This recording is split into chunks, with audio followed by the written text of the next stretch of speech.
Diante do golpe, movimentos sociais estão se organizando para resistir. Nós vamos conversar com Guilherme Boulos, líder do MTST, Movimento dos Trabalhadores Sem Teto.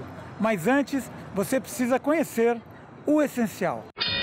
A menos que algo de grave e inusitado ocorra, procuradores da Lava Jato não pretendem pedir a prisão de Lula. A avaliação é de que nenhum dos episódios em que o ex-presidente está envolvido tem gravidade para tanto. Pelo menos, não antes do julgamento. Moro calcula também o risco de convulsão social de uma medida dessas. O governo interino suspendeu negociações firmadas por Dilma com a União Europeia para receber famílias de desalojados da guerra civil na Síria. A ideia é do grande humanista Alexandre Moraes, ministro da Justiça. Temer é filho de imigrantes libaneses que fugiram para o Brasil nos anos 20. José Eduardo Cardoso caiu numa milenar pegadinha e citou em defesa de Dilma, na comissão do Senado, o jurista Tomás Turbando.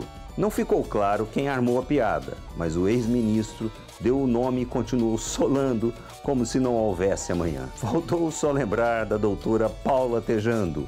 Quem precisa de Janaínas quando tem advogados como ele? Direto da sede do MTST, Movimento dos Trabalhadores Sem Teto, com Kiko Nogueira e Guilherme Boulos. Você é um cara nascido bem, com teto, etc. Como é que você entrou nessa história? Eu comecei a militar, né, a atuar na militância social e política muito cedo, muito moleque, em grêmio estudantil.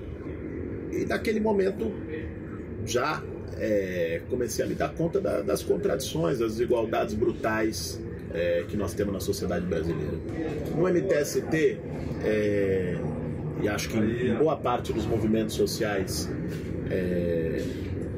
da esquerda brasileira, não se legitima uma posição retrógrada de senso comum que para você aderir a uma causa, né, você precisa ser diretamente afetado por ela.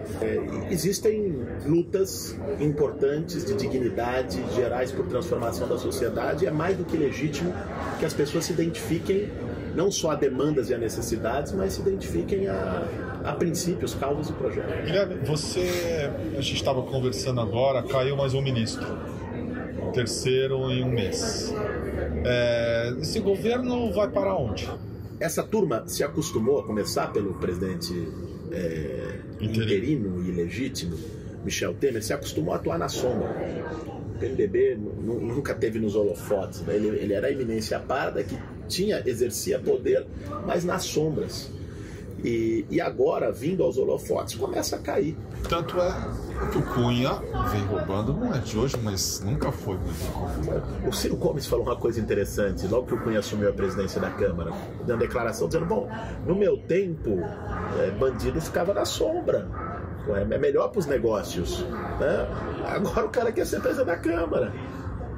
É o que está acontecendo hoje no Ministério Michel Temer. É o mesmo tipo de processo. A gente que atuou nas sombras durante 20 anos, desde os governos do PSDB, os governos do PT, né, se manteve ali, né, envolvido no pântano que é o sistema político brasileiro, e agora que veio para o holofote, né, a casa pode cair. E vai cair, você acha? Não sei, difícil dizer. Assim. Tem um elemento imponderável. A Lava Jato, na minha opinião, se tornou algo incontrolável, fora de controle político. Eu acho que ele é bom no sentido de que sai da seletividade que estava posta inicialmente. Esse é o elemento positivo.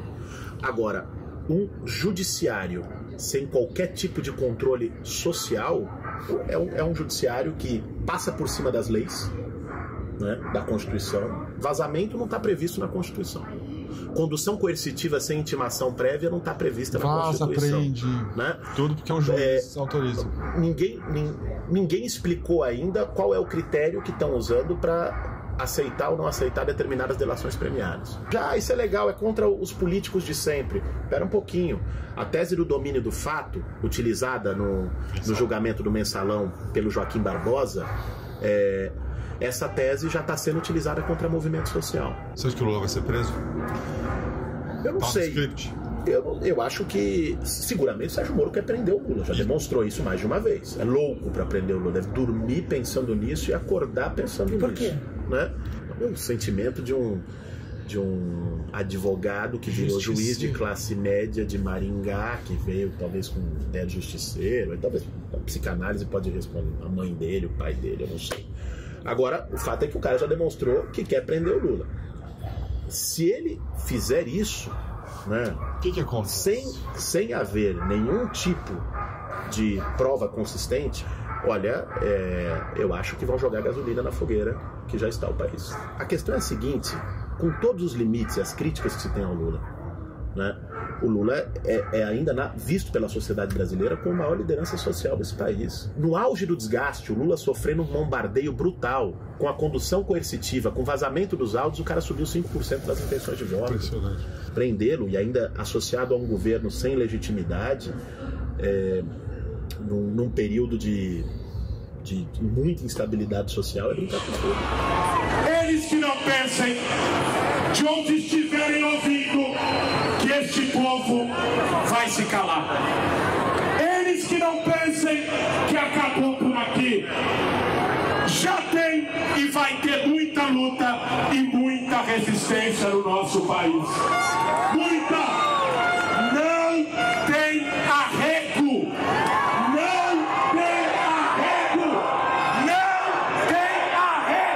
Crescendo a onda de uma possibilidade de novas eleições, um plebiscito. O que você acha? Veja, o governo Michel Temer se coloca na condição de aplicar políticas que sequer um governo do PSDB teria condições de aplicar. Porque ele não foi eleito por ninguém, ele não pretende se reeleger, aparentemente. Então, ele não precisa prestar conta para ninguém na sociedade brasileira. É o melhor dos mundos para o capital. Ele pode fazer as piores atrocidades, fazer o país regredir 30 anos para lá da Constituição de 88 e sai impunemente. Então, evidentemente, é preciso encontrar saídas. O plebiscito, onde o povo seja chamado a decidir, é uma saída possível. É evidente, né? Não podemos ser ingênuos também. Chamar o povo a decidir. Eleições dentro de um sistema político viciado, ainda com financiamento privado de campanha, com as regras da contra-reforma política aprovada pelo Cunha nesse ano na Câmara dos Deputados. Não é também, vamos dizer, agora vai ter o paraíso no país. Não é assim. Acho que esse debate é uma bandeira para o enfrentamento do golpe. Agora, isso precisa vir junto com a defesa de uma reforma política profunda e estrutural. Agora, qual é a alternativa não sendo esse chamado presidencialismo de coalizão? Esse presidencialismo de coalizão, ele expressa um sistema político que foi produto daquele pacto dos anos 80 e que, no seu formato, se mostrou totalmente permeável aos interesses econômicos e, na mesma medida, impermeável aos interesses populares. Qual Congresso Nacional, desde as eleições de 89, não é retrógrado? Né? A maioria conservadora no Congresso sempre foi forte, né? Porque você tem aí um sistema eleitoral em que o que predomina é o dinheiro. A Lava Jato agora, com todos os seus vícios, e é importante dizer, a Lava Jato se tornou indefensável. Se há uma coisa positiva nisso tudo, é que a Lava Jato mostra o que a esquerda brasileira diz há 30 anos, né? Que a raiz da corrupção é o financiamento privado de campanha. Você acha que você, no seu tempo de vida, vai ver o Brasil acontecer? Muita gente do campo progressista, da esquerda, se apavora com o que tem sido o avanço da conservador e da direita brasileira. Mas tudo isso gera uma ideia de que nós viveremos um período de 50 anos de trevas, né?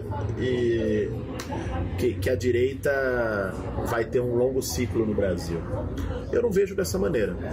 O que eu vejo é que há um ciclo se esgotando, né? Se esgotou um ciclo desde o ponto de vista político, que é o ciclo da Nova República, e se esgotou também o pacto de conciliação, do ganha-ganha. Agora, esse esgotamento abre uma disputa na sociedade, abre um campo de disputa do que vem depois. A direita saiu na frente apresentando esse projeto, deu um golpe de Estado no Brasil.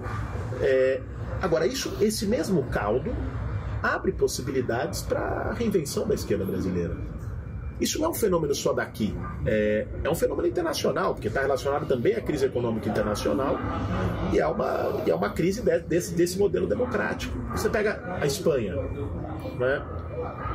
Você teve também um sentimento de falência dos velhos partidos, e aí você gera alternativas. O mesmo caldo na Espanha que cria os Ciudadanos pela direita, cria o Podemos pela esquerda. Nos Estados Unidos, o mesmo caldo que cria Donald Trump, cria Bernie Sanders pela esquerda, que não vai ser candidato, mas criou um movimento de massa incrível em torno de uma perspectiva socialista nos Estados Unidos. Era impensável isso alguns anos atrás. Então, o mesmo caldo que cria um Bolsonaro no Brasil, que cria um avanço da direita, que representa o golpe que foi dado à democracia, também abre espaço para uma reinvenção dos caminhos da esquerda brasileira. O ministro do Turismo, Henrique Eduardo Alves, pediu demissão. Mais um a cair na esteira de Romero Jucá e Fabiano Silveira. Alves tem 2 pedidos de abertura de inquérito em seu nome. A chapa esquentou de fato com a delação de Sérgio Machado, segundo a qual ele teria recebido R$1,5 milhão de propina. Na manhã em que o terceiro ministro de sua gestão foi para o buraco em um mês, Temer deu uma declaração completamente nonsense. Se tivesse cometido delito, não teria condições de presidir o país, falou naquela indignação fingida. Além do caso Chalita, Michel Temer aparece pelo menos 4 vezes na Lava Jato, na boca de mais 2 delatores, Delcídio do Amaral e o lobista Júlio Camargo. É um homem acuado. Eliseu Padilha, da Casa Civil, pediu água. Segundo ele, a Lava Jato precisa caminhar rumo a uma definição final. Até faz sentido, mas no quadro atual de desintegração significa mais do que uma ameaça, um grito de socorro do governo. A água bateu na bunda. Numa entrevista ao SBT, o interino foi peremptório. Se houver incriminações, os ministros sairão. É jurisprudência firmada na minha administração. Se fosse coerente, Temer se daria o cartão vermelho. É o que deveria ter feito antes de embarcar na aventura do golpe. E é o que provavelmente passa pela sua cabeça quando vê onde se meteu. Uma coisa é certa, quem planejou e articulou esse golpe nunca imaginou que ia encontrar tanta resistência. Na semana que vem, a gente se encontra de novo.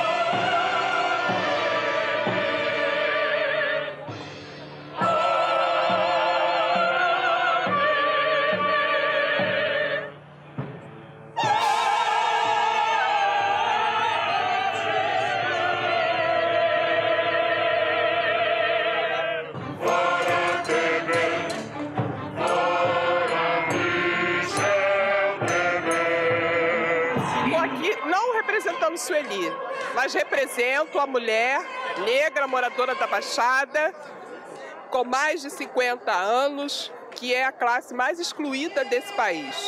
Para mim, não tem outra solução. A gente vai lutar por isso até o fim.